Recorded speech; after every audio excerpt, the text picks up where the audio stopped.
Welcome to another, and I will say this time, thrilling edition to What Does Danae Say? I'm changing the format of my podcast a little bit. Some of the previous ones over the years have always been about me, a talking head, scientific, sometimes funny, a little, how shall I say it, controversial, but all about me. And it isn't all about me anymore. It's about so many people around the world that I've had the great pleasure and honor to have met over the years that are celebrities in all fields of the arts. And we're not talking just about skin revision. We're talking about plastic surgery. We're talking about famous artists that give people an illusion to get by with in their daily life when they're undergoing things. It's about health specialists, endocrinologists, hormone specialists. All of these things are going to come into the podcast. Things that you've heard about but don't know too much about. We'll try to get it all out there for you. But today, I'm absolutely excited as heck to have in the studio DeAndre Michael. Hey, how are you? Glad to be here. Who's touched everybody, who's anybody.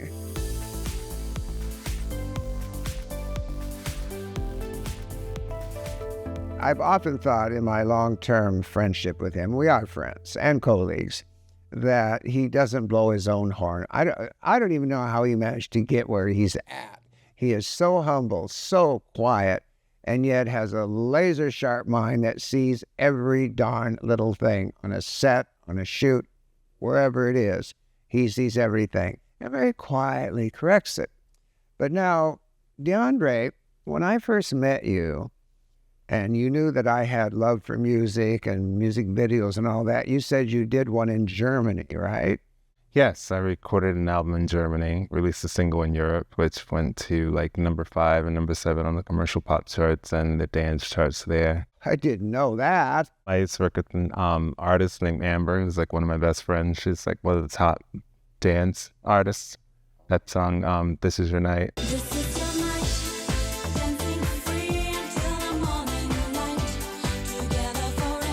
We became really good friends, and her producer was actually her mother's boyfriend, and so she had him listen to my music, my demos and stuff like that, and he was like, oh, you should come to Germany someday and record with me. So I eventually made it there. We recorded like 14 songs, and so, yeah, that's great. But and I saw the clips. We'll show clips right now.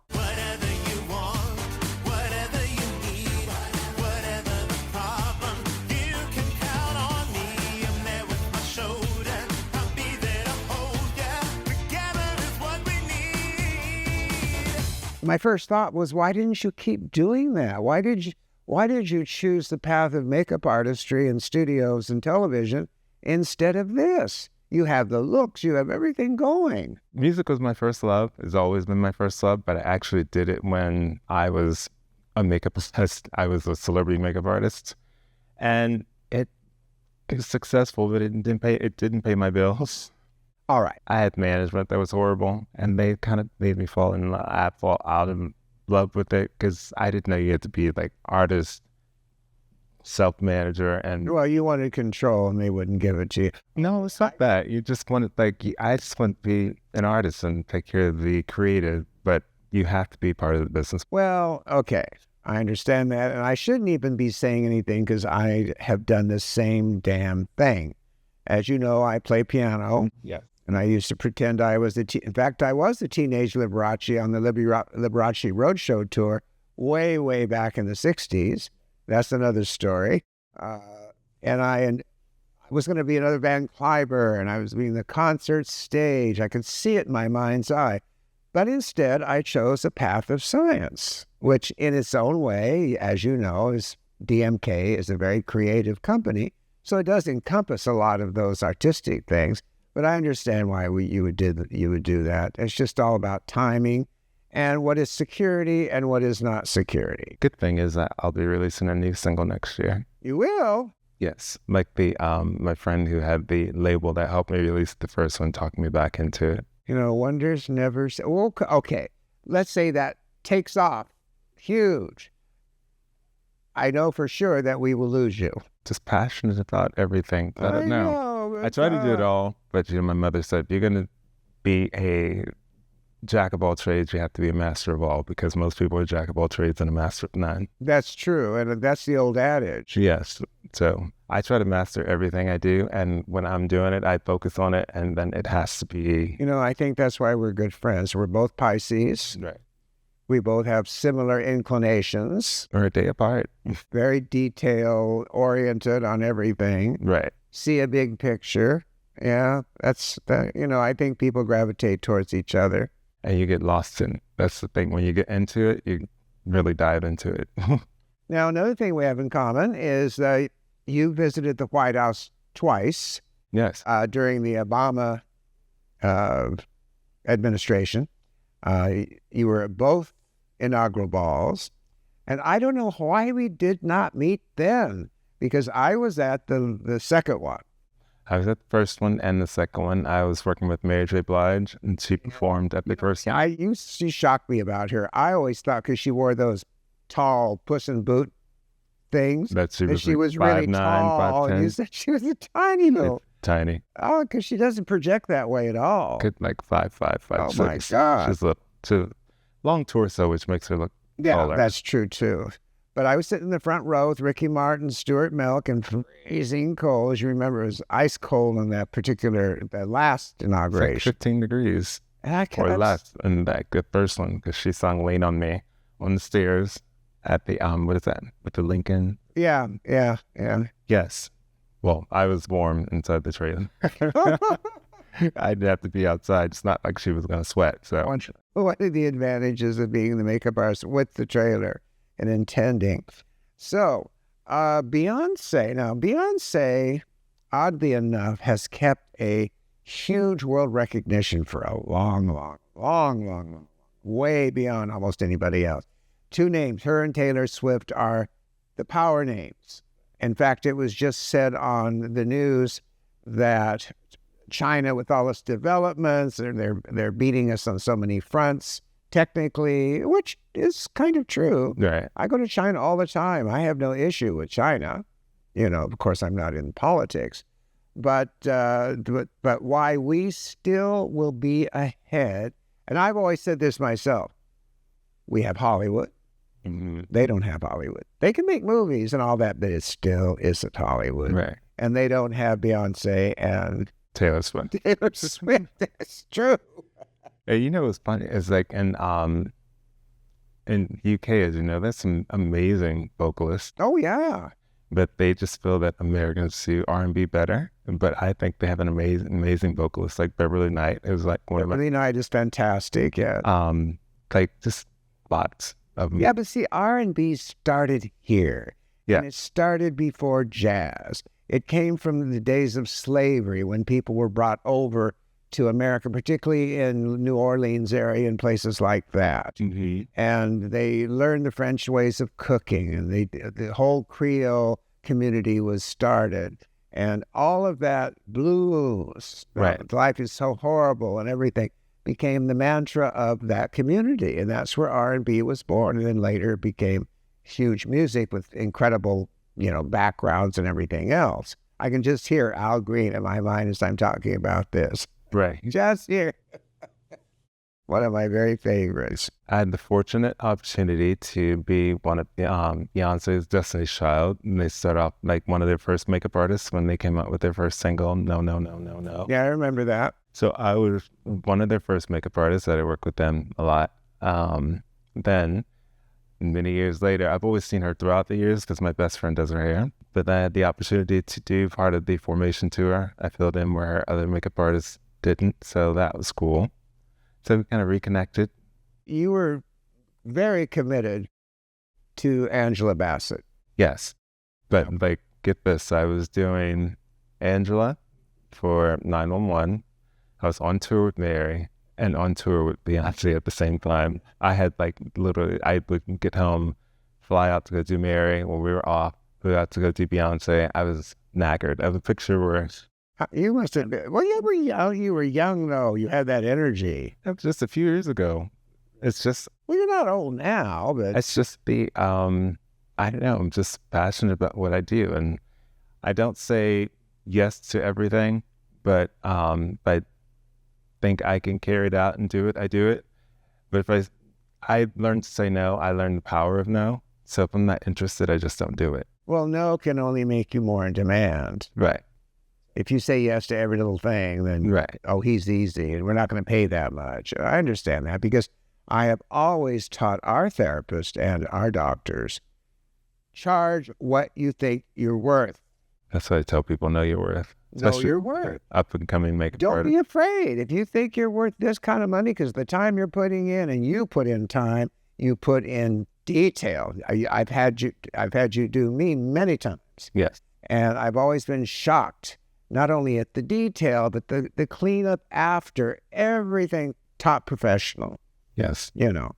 By the way, folks, DeAndre, in addition to being a world-class makeup artist and cinema and in television, he is also a DMK paramedical dermal technician, one of our best. He has his studio in Toluca Lake, and he does sometimes do treatments, I think, on site too, if they're going abroad. I know carry my things with me. I remember Angela, when you first started, what was she filming in Germany? We were doing Gunpowder Milkshake. Gunpowder Milkshake. In Berlin. In Berlin. And I got this call that she wanted to know our best clinic in Berlin. She wanted to treat some of the cast and go. Right. So I gave her Heike, yes, who's the Jehovah's Witness, but one of our best English speaking as well. And I said, you got to do your best now on Miss Bissett. She said, don't worry, I'm all I will. Well, later, she sent me a picture of Angela in a bathrobe with the girls that she brought with her, smiling away with no makeup on. Yes, that was Tasha Smith, her best friend. She said, can I put this on my Facebook? And Angela said, yes. Now, I don't know of many stars. In fact, I can think of some that I do know that would definitely not do that without some person wanting some money, or certainly not without any makeup. Right. But she didn't care. And she's just been so generous that way. And I admire her so much because she's 64. Yes, 65 this year. 65. Yes. Well, I didn't start doing anything until I was 60, so I don't even think like that. She'll continue to work for another 10, 20 years. Yes. Easily. But the thing about her is when you make her up and she gets that gown on and she walks on that stage at the Oscars and winks at the audience like she's 30 years old. She looks 30 years old and she knows she looks 35 years old. That's what's so amazing. Yes, she's a gem, definitely a muse. She has no ideas when you come in. She doesn't say, I want to be done this way. Well, she trusts you. Just do what I do, which is cool. She never looks in the mirror until it's time to go. Obviously, if she's playing a character like in some of these period pieces she's been in lately, you have to kind of change the makeup a little bit. Oh, yeah, we go with, because we've done Damsel and Black Panther. Yeah. But it's you want to make her look like a queen. So it's kind of hats. I was going for Rico. Yeah, but I absolutely respect and I really like her. I like talking to her because she's so damn intelligent. I remember the first time you brought her in, I didn't even know who she was. And I think that's her draw to you too, because she's she's a Yale. Well, I didn't know who she was. I mean, she's a Yale alumni, so she was gravitated towards your brain as well. So she was attracted to all. And she laid there I was doing the diagnosis. I thought she was just an attractive, middle-aged black lady who was highly intelligent.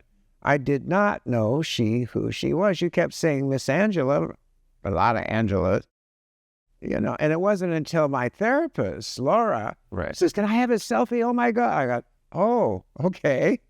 But it didn't matter. She wanted to know every detail of what's going to happen. She understood it. And that we went on. I don't know. I just enjoy talking to her. And that was when I was making a movie. Right. And I was kind of picking her brains.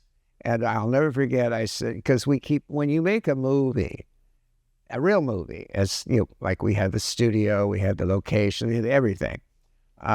You think about awards. Yes. And I said to her, Angela, whenever you make a new movie or even a new series, do you ever think about getting an award? And she goes, every damn time. And she deserves that. Yeah. Because I've never seen her anywhere on the Oscars and that when she doesn't perform. She walks out just to say, and now accepting for so-and-so, she does a performance. It's in her presentation. And her presentation. Yes, I know. She's a marvelous person. This really blew me away when I found out that you actually did President Jimmy Carter. Yeah. How the heck did you get to do? How did you get to him? I started to make up at Atlanta, and I started at CNN, which actually I think that was where I developed my speed, because I used to do one newscaster, pretty lady. She would always come in late, and she's like, just start with eyes first. She's like, everything else come together after that. I guess. You do start with eyes first. And that's just become a habit. Most people think when I start with eyes, I don't do foundation. No, he does. He starts with the eyes first and foundation later. You won't believe it, but somehow it all works out. Right. So, and that tenure there at CNN, I'd done President Carter, Ashley Judd, Magic Johnson, all like the guest stars that came in, which was cool. I do have an alternate persona that's gotten quite famous in the charity game and that. It's not drag. I don't think of it as drag. I have no desire to be a drag queen. Nothing wrong with drag queens. That's just not my vocation. I know quite a few wonderful, brilliant drag queens, and I have no desire to be a woman whatsoever. But I do portray a character very well called Liz Laurent. Yeah. Kind of a Sophia Loren-y type of character. Actually a member of the imperial court system out of New York City, and of course every state in the Union. And like you, everything has to be just right, or don't do it at all. Yes. So I spent a lot of money on designer gowns, actually having a designer from Ukraine called Fedor, and the best wigs, Beyonce's wig maker. I still have that wig to this day, as my favorite one. Jewelry, everything. 4 closets upstairs. And you wanted to put me in your beauty book. Yeah. As kind of a tongue-in-cheek kind of thing, having all these beautiful stars in your beauty book, and then here's this whoop. Right. You have to show that fiction. And you'd never done me before. Right. And so I sat there, and it didn't feel like you were doing anything. It's like, and then you were focusing on, like you said, the eyes. Right. I thought, well, this is going to look weird.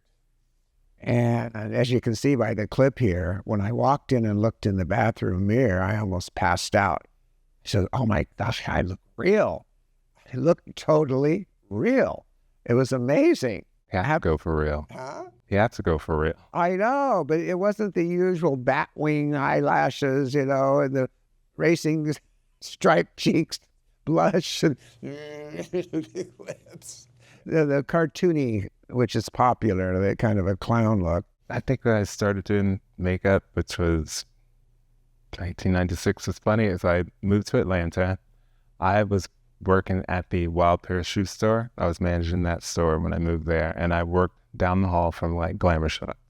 I quit my salary job to go work at a commission job, which was Glamour Shots, because I was fascinated by makeup. Then how old were you? Cool. Must have been just 84. a kid. Yeah, way. Another simile to me. I did exactly those same kind of things. I have to go for the creative stuff. My family, I originally wanted to be a fashion designer. Got accepted to 6 top design schools, and had part of the family that's not a real career, et cetera, et cetera. So they always say they said, that. you said you wanted to be a doctor. I'm like, I was 7. So I actually went to school for psychology. Oh, I did that for 2 years, and I got my associate's degree, and I was like, okay, I'm done. I'm going to do all my stuff. Comes in handy when you're working with crazy celebrities. Although I was very interested in psychology, I never knew how it would even apply to me. And then when I became a celebrity makeup artist, I'm like, oh, this is where it comes in. Because I always had clients like, how are you so patient? I'm like, I don't know. I care, but I don't care. You have to care, but not care. Because you take it all in, and I have to go home and wring it all out. Because you're dealing with so many personalities. And egos. So many egos. And fears. Right. So it's kind of the things you take in, you're like a therapist almost. I will say that you do have an extraordinarily calming effect. I've watched you with other people, You know, you've done Julie Newmar for that incredible photo shoot, which is still on YouTube, under Liz Loren, Lizloren, Bosom Buddies podcast with Julie Newmar. It's very interesting. I want you to watch it and see his work and her, because she's incredible at 91. Like all of us, we were mesmerized by Lee Strasberg. And if you worked at the studio, I mean, you were on, it was a scary place. I did both of you that day. Yeah, you did both of us that day. And she's a very strong woman. She's 91 now and sharp as a tack, but very much determined about what she wants. And still does her own makeup really well. She does her own makeup pretty good. I have to force her. I want to do another interview just with her because her book is finished. It's already getting mentions on streaming networks. Just chapters are out there now, and even clips of that interview. Right. The one thing about any kind of video, for any kind of celebrity, it's forever in the ether. And when they're putting together other things, they pull that in. Yes, I remember doing her makeup, and I did the waterline on the upper eyelid. She's like, oh, I forgot all about that. She's like, amazing. I guess I didn't know they did it back then, but she's like, oh, yes. Well, no, So she loved it. No, she likes your work and everything, but she still likes to say, I can do my own. Right. Yeah. And she does her own well. Yeah, but for professional, there's nothing like a professional, period. No, like when going back to it, you said it looks natural. I guess when I started doing makeup, I got so fascinated by the fact that I could make skin look like skin in a photograph. That became my obsession with that's why my palette, making it look like skin. And I remember doing beauty work for different magazines, like the Teen Vogue magazine said, your base work is amazing. I'm like, that was my main focus, to like make sure like my foundation was spot on. It's like I hate a light face, a dark neck, or a dark neck and a light face. That's when I formulated DMKC, the foundations of skin, I called it. It was and still is the world's only all medical silicone foundation with no oils. And I did it strictly for doctors. My view on this was, well, they would ask me, why don't you come up with something that could camouflage certain things while we're working on this patient, where we're getting rid of their rosacea or their hyperpigmentation or plastic surgery, et cetera, et cetera. And all they had was Dermablend, which is grease, you know. So finally I broke down because a series of events led me to this discovery. And we came up with the world's first all medical silicone loaded with pigmentation. And that's when I met you. In fact, DeAndre here has been very instrumental in helping us select various shades and so on and so forth. I always deferred to him because he is a professional working with it. Well, somehow this foundation ended up in the movies, mostly because people photograph 10, 12 years younger than they would ordinarily with regular makeup, because of tiny little microfilaments that I put in the formula that would bounce light away from everything. And that's one of the advantages of it. In fact, several studios did light tests on this back in the early days when it was on Dancing with the Stars, because they wondered, how in the hell is this doing me? Yes, it looks like skin on camera. That's what Cher said. And that's like, it's my favorite foundation, has been past like 8 years now, plus. Long time. Yes, very long time. You've been very involved. I'm sorry that you're going to be a big music star, because I was hoping, well, maybe while you're entering into that career, you could maybe do some classes for us. I will. Because we're remarketing again. Yes. And putting more of a push behind it. I'm here for it. Because a lot of the estheticians are not makeup artists, but they can still use this as if it were a skin care product. You know, they can even put it on while the client, imagine a client comes in with horrible hyperpigmentation, right? Say it's a black woman that stupidly thought a Fraxel would make her look younger, and instead it messed up her entire face. Even though I had it, and it took me a while to like figure out how to manipulate it and use it, because it's not one you could just take off the shelf and just put on and think it's like you have it mastered. It definitely takes It takes a few times to figure out how to distribute it, because at first it looks like, oh, it's too much, but then you have to learn how to spread it and like, yeah. But here's the client laying there.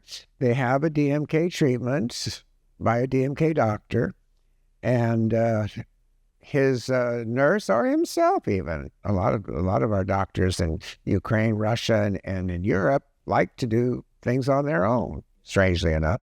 And so they color match them very quietly while the client's laying there. Don't say anything.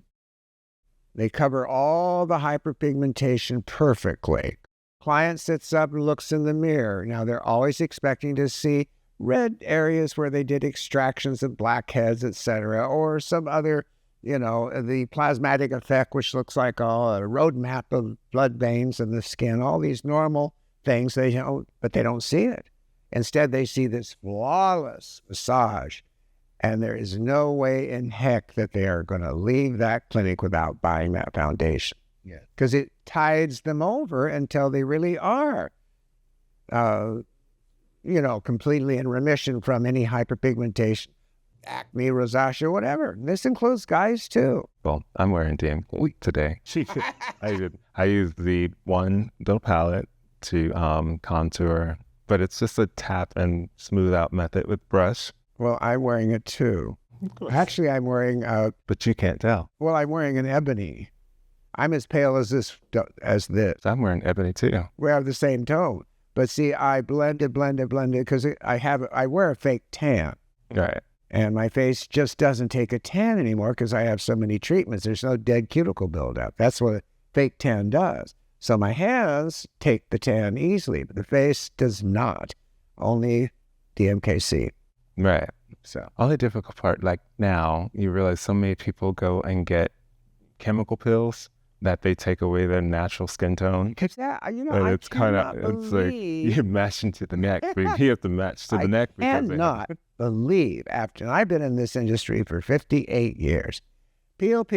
That's the one thing people call about. Like, can I get my skin peeled off? And I'm like, why do you want to peel? I used to formulate that for doctors years ago. I'm ashamed to say it. It was 95% phenol acid, croton oil, which is a very caustic from cottonseed, and I would mix some olive oil in it so it wouldn't be so caustic. Right. I think they're just trying to get rid of their hyperpigmentation. But that doesn't do that. Your you have no Revitacin too. Yes. Which is perfect. Because you see these old ladies walking around still, not as much as before, some in Beverly Hills, that are dead white. And then there's this line of demarcation where because they went peel stopped. Right. And, I don't have any pigmentation anymore, but that's okay. I can put a lot of makeup on. No. It's an antiquated, barbaric practice. And it takes away natural skin tone. It takes away everything. And I'm surprised people are still doing it again. Yes. It's like this is probably the number one thing that people always request. And I'm just like, no, I'm not doing that. Well, first of all, what it does is use the B word. It burns the hell out of the epithelium or the epidermis. Right. Burn, literally. And what you get in return is a controlled scar. Right. Period. Sometimes it's not so controlled. And I have seen horrible scars that we've had to work for months to get rid of with our scar revision. Laser does the same thing, except it vaporizes the heck out of the epidermis. And same thing, controlled scar. Hopefully stays controlled, but again, there's always anomalies. That's why the doctor makes you sign all these papers. Exactly. This is not an exact science. So we do offer much better ways, as you well know. Well, that ties it up for today. We're running out of time, and I have a million more questions I want to ask you. We'll bring DeAndre back. I'm really interested in seeing what happens with his new hit single, hopefully. Touch wood. Yes. And our makeover videos. And makeover videos and classes. Thank you so much for coming on. Thanks for having me. Thank you.